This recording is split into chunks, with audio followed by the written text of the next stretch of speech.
So guidance on the installation and maintenance of floodlighting. I did have a slide ready on our company profile and how long Philips are in the business, but I deleted it because I said you fellas won't be interested in listening to all that. So suffice to say, we're the largest lighting company in the world, the largest in floodlighting, and we've been in Ireland over 85 years odd. So the important factors to consider when you're planning a floodlighting installation. The key points are preparation and planning, lighting levels and recommendations, the lighting criteria, the design, the installation, running costs, and the management. So just to run through these points. So planning and preparation. So as the other speakers were talking about earlier, the importance of having a professional consultant on board with the team, whether that be in a consultancy capacity, architect, consulting engineer, whomever you decide to bring on board, but it's critical that you have somebody from a professional background on board with the project before you commence. They will help you with, obviously, their professional advice and their expertise in the area. Probably best to try and engage somebody who has experience. If you're going to engage a consultant who's been involved in floodlighting projects. You'll very often find that the project that you're going to do for your pitched surface, whether it be artificial or turf, you would be engaging or submitting your floodlighting application as part of the same process. So they will assist you with your specification, what's needed for the floodlighting, what level of light you need, and the recommendations from that point of view. Planning application, at this stage we assume most of you have your planning in place. If you don't, you need planning. You would be surprised the number of people that call us up and say, I've got 6 10-meter poles and I'm going to put lights on them. How many lights do I need? And my first question is, well, have you got your planning in place? And they'll say, planning? What do we need planning for? So planning is very important. It's critical that's in place. You need planning for the height of the column that you're putting in. Typically for soccer pitches, they'll be 15, 16 metres high. So that will need to be there. The advisory you take on board will help you obviously with the tender process. So they will help you with putting together the specification that you need for the facility, for the level of light you're looking for. They'll obviously go through the awarding of the contract, so the tender process, making sure you get at least 3, if not 5 tenders on the table. Awarding of the contract, monitoring obviously the project, the progress of the project as it develops. You need them for the completion of the project and sign off, and you need to have somebody on board to ensure you get value for money. So a couple of questions to ask yourselves as the club when you initially think about floodlighting. So the initial question should be, what's the intention of this floodlighting that we're going to put in the club? So do you want it for match? Do you want it for games, for competitive games, or do you just want it for training? So there are different levels. There are obviously implications in cost depending on which system you decide to implement. So that's critical. What are the ambitions for the club? So are you deciding at the moment that you want to play at a particular level in terms of the lighting? If the club has plans to be a more successful club down the line, do you want better infrastructure in place now for what possibly you might want in 5 or 6 years' time? So consider the future and consider what you might like to have coming down the line when you're looking at your floodlighting. Who's going to use the facility? So is it going to be just the people in the club using the facility? Are you planning to take a pitch and rent that facility? So important to consider how many hours you're going to be using it, who's going to be using it.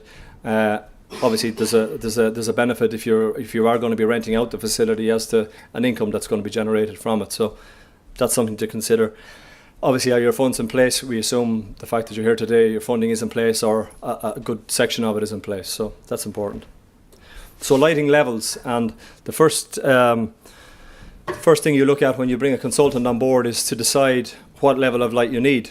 So the first 2 levels will be, are referring to UEFA and TV broadcasting. So they're much higher levels. Most clubs won't require this sort of level at 1200 or 800 lux. So typically we would be looking at, as a standard level, for the higher senior clubs in the country would be 500 lux. Senior, intermediate, junior and schoolboy football would be at 250 lux, and the training level is 100 lux. So you need to decide which level you want, what level the club is playing at, and as I say, future-proofing if you want to upgrade the facility in a number of years' time. So the bulk of clubs would be looking at the 250 lux level. And included in that level, you should also consider having the training level as a switching level within the playing facility. So if your teams are going to be playing on it 4 or 5 nights a week, do you need to have the lights on at 250 lux every time somebody comes on the pitch? Probably not. So 100 lux, as long as it's uniformly lit, would still be sufficient level for people to play under and train under.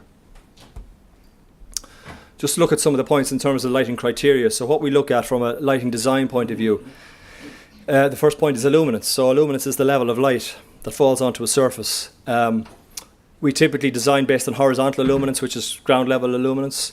Other factors that come into account are vertical illuminance, but vertical illuminance is only usually taken into account when we're televising or broadcasting a level.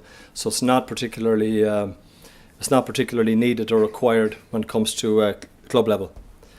Uniformity.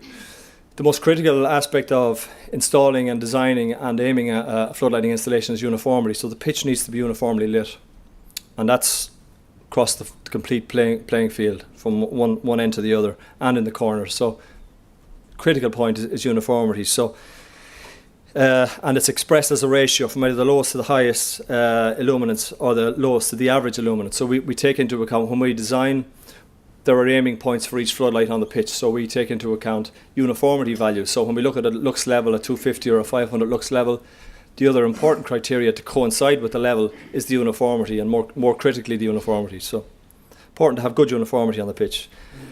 Obtrusive light, also referred to as spill light, is a critical factor in floodlighting. It's particularly relevant to clubs that are in urban locations or in locations where you've got adjoining residents or you've got other properties that are bounding onto your site. So where is your site located?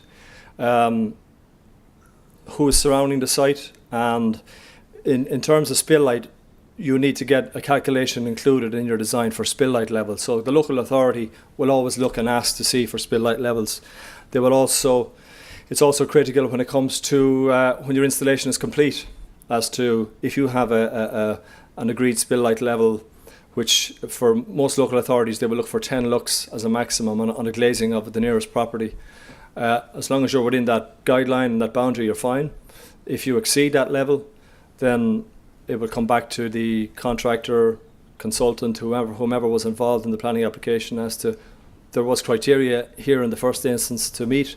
We have to make sure we meet that criteria. So it's critical that spill light is looked at, and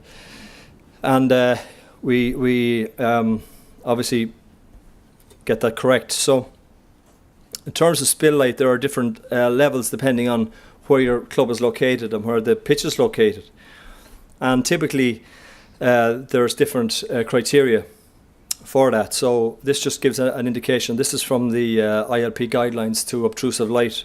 It's a 2011 document, and it just highlights the various areas that you can be located in, and as to the levels of light that are acceptable from a spill lighting point of view.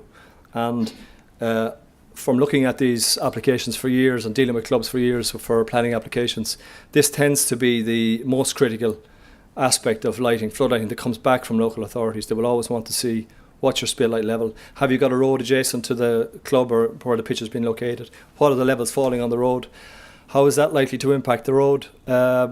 People driving on the road. How is it likely to impact on the lifestyle, the wildlife in the area around the club? So these are all critical issues that are often put back to clubs from planning authorities once your application goes in and comes back. So the two critical numbers there would be the light intrusion into windows. So on the second table, the E3 zone, so suburban areas, which would be small towns and suburban locations, would be 10 lux as the maximum criteria that falls into, as I say, into a property and onto a property's wall or window. And the higher level is 25, which is for high district brightness. So if you're in an urban area, if you're in a city, they will allow 25 lux as a criteria.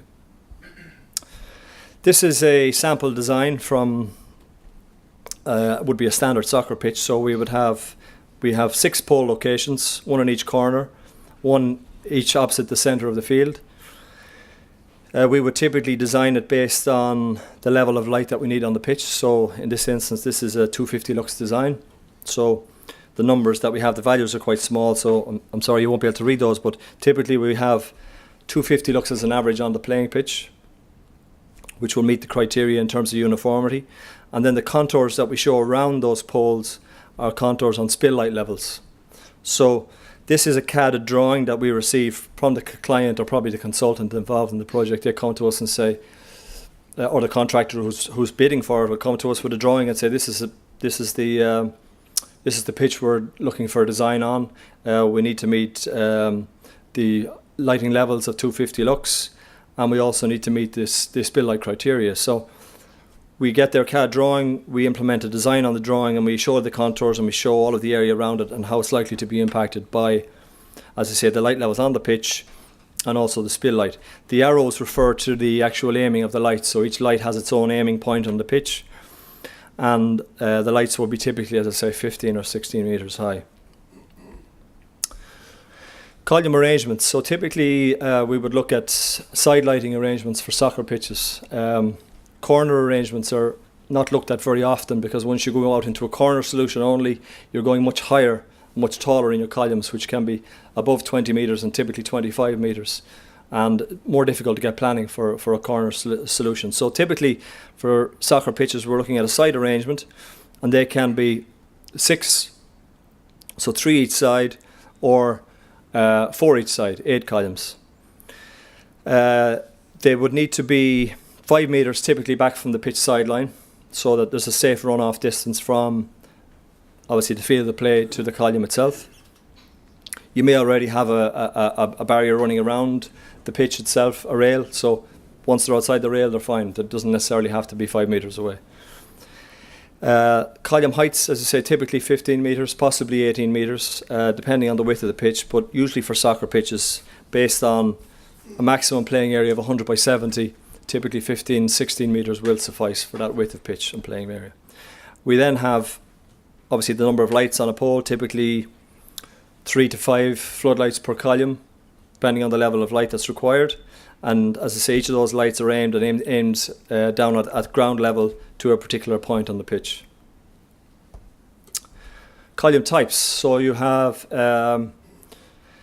static columns, which are just a fixed column.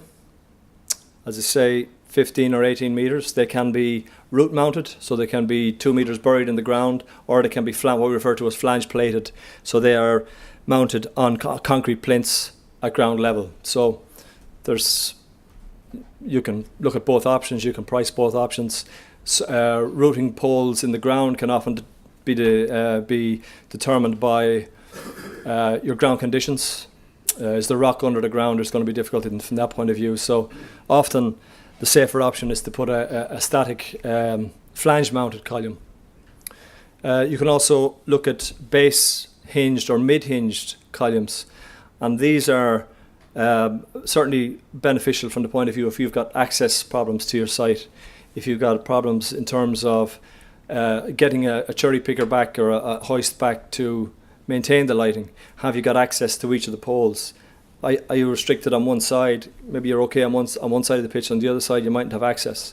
As the guys were saying earlier, if you put down a pitch, if you particularly put down a synthetic pitch, either or really, you have to consider how are you going to get back and maintain the floodlights. So can you drive back onto that surface? If you can't drive back onto it, how are you going to get across to the other side of the pitch? So if that's going to be a difficulty down the line, certainly consider columns that can be raised and lowered. The only disadvantage to them is they're going to be more expensive, so they're going to cost you more initially. But obviously maintenance is a simple thing once you have the tool. But you also need, for raising and lowering, you need what's called a raising and lowering tool for dropping the poles down. So so advantages: easy replacement of lamps if they randomly fail. Easy cleaning schedule for glasses, obviously less impact with health and safety. Disadvantages: they're heavier, more expensive, and you will also need to purchase the raising and lowering tool.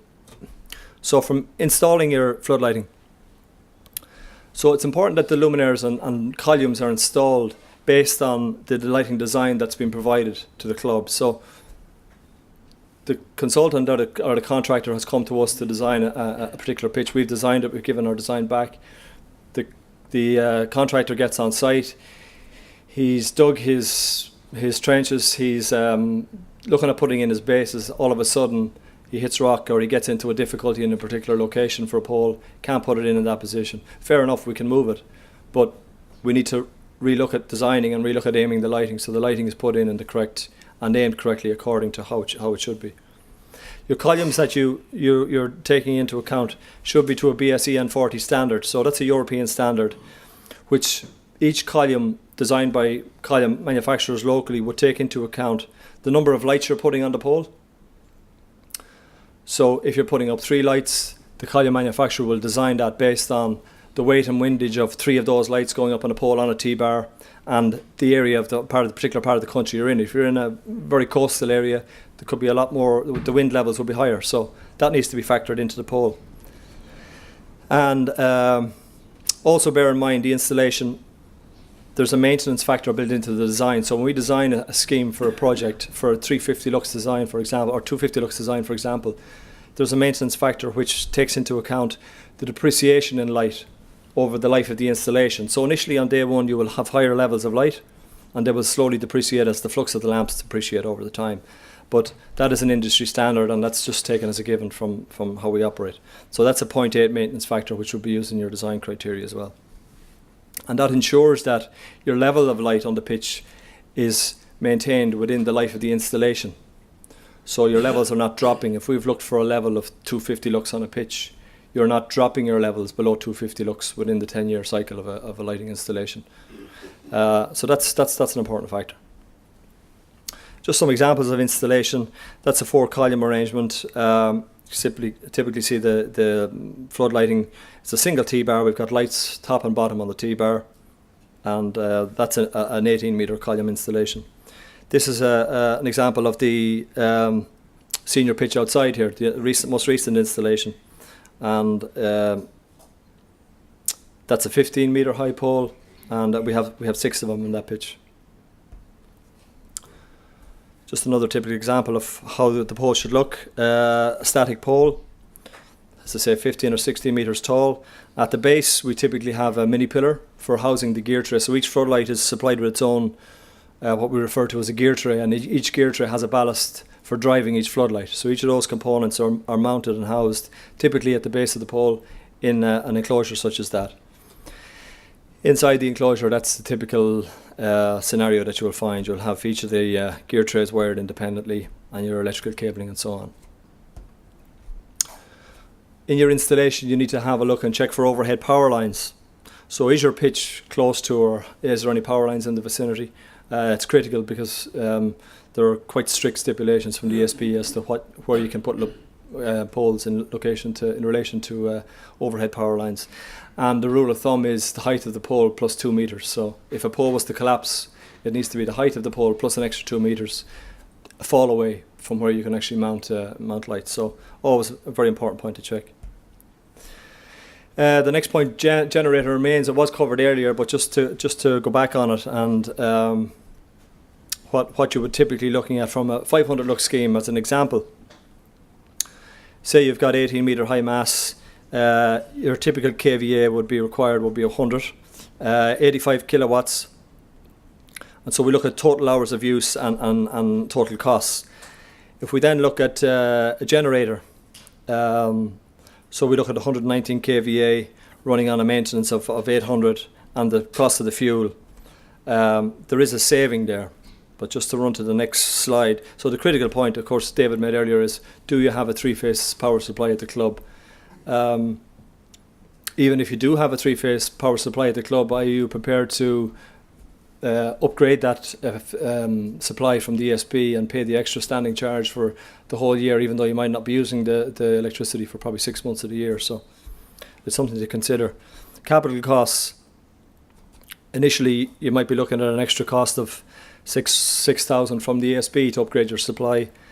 Your generator cost could be 16 or 20,000. So in a 10-year lifetime cost, certainly the electricity bill will be higher.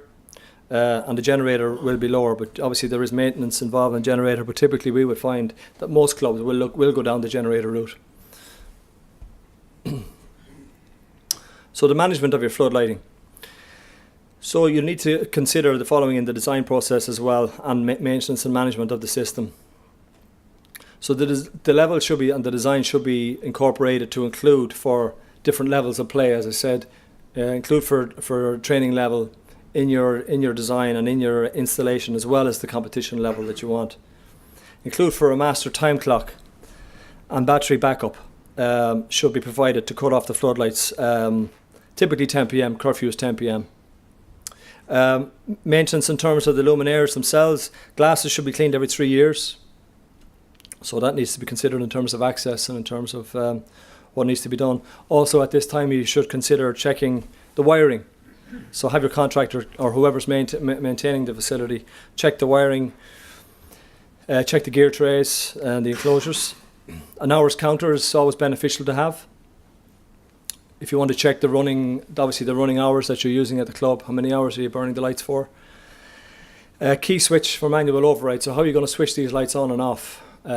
Typically a key switch is always helpful to have for powering off the lights if there's an issue with switching, and you also need to allow for some emergency lighting for when people are leaving the facility, which allows for a cut off at typically if your lights are going to cut off at 10 p.m, that's your curfew, you need to have probably 5 minutes after that to allow for people to leave the facility and leave the pitch to get away safely. So in summary, as I say, engage an electrical contractor and a consultant whom have experience in the business. You will find very easily that there are lots of people who are associated with clubs that have expertise in possibly electrical contractors associated with the club, or contractors that are associated with the club may not have any expertise in floodlighting.